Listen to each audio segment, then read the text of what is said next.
Physical effects will generate an effect, but using a physical means to achieve the effect. Now, we're moving from the type of effects that are normally called for into the type of effects that really were the representation of a comic book coming to life. It was as though totally unnatural things were happening naturally. Steve's great. You know, like most of the heads of departments, he's really the top of his field in Australia and in this part of the world.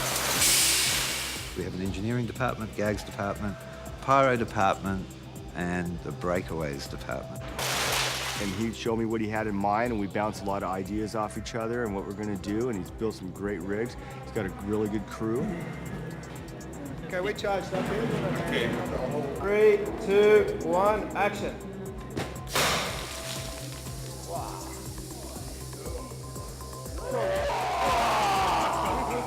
Hey, you just gotta say. Okay. As he's starting to push, it's disappearing from behind him. That's what it looks like. That's what I was gonna say. Like it had nothing. Like when I did it on the wood, it was easy. I could really push off, but there it felt like there was nothing there. Well, it wasn't. Push off. Yeah. It was all that way in between. So all we've got to do now is try and work out when it's good to actually lose the wall from underneath you. Action.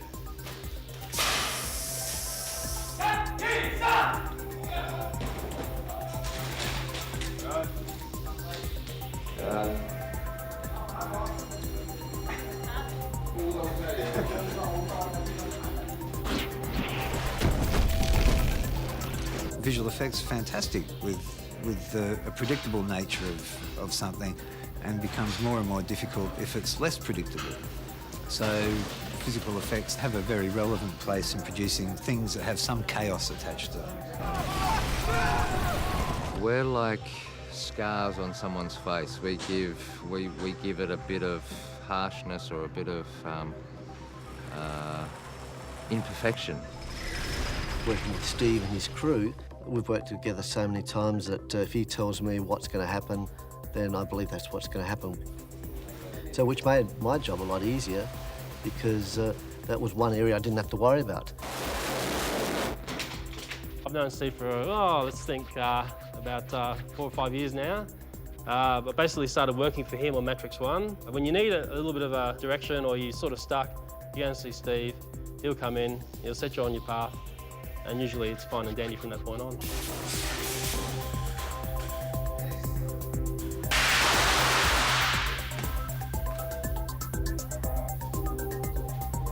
We've got to divide it up.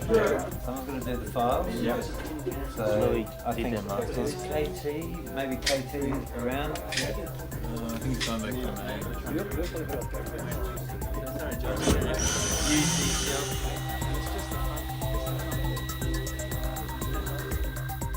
If they're breaking into a wall, we'll develop up a wall and try and get a look that sees them smash into a wall. We rebuild sets quite a lot, but in an effects version of a set, then take out the art department set, put in an effects set. We've got so many different tasks going on at so many different times. By the time we get the information of what we want to see on something like an exploding sentinel, we're almost already shooting the result of that exploding sentinel. So we're kind of working backwards a lot of the time.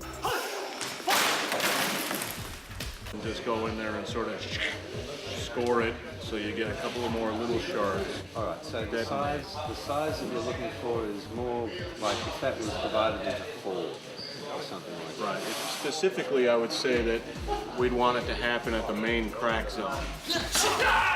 There's a lot of bullet effects, breakaway banisters, a pyrotechnic sequence. We're making the APU working. It's a 3-ton behemoth. Gimbal arrangement for the cockpits and the motion base for the APU. Statues, walls, something that has required some tricky engineering. Collapsing, breaking armory. There's a lot of things crashing through sets. There's a lot of stuff, and usually paint is still wet when things go down to the set. Rehearsal and action.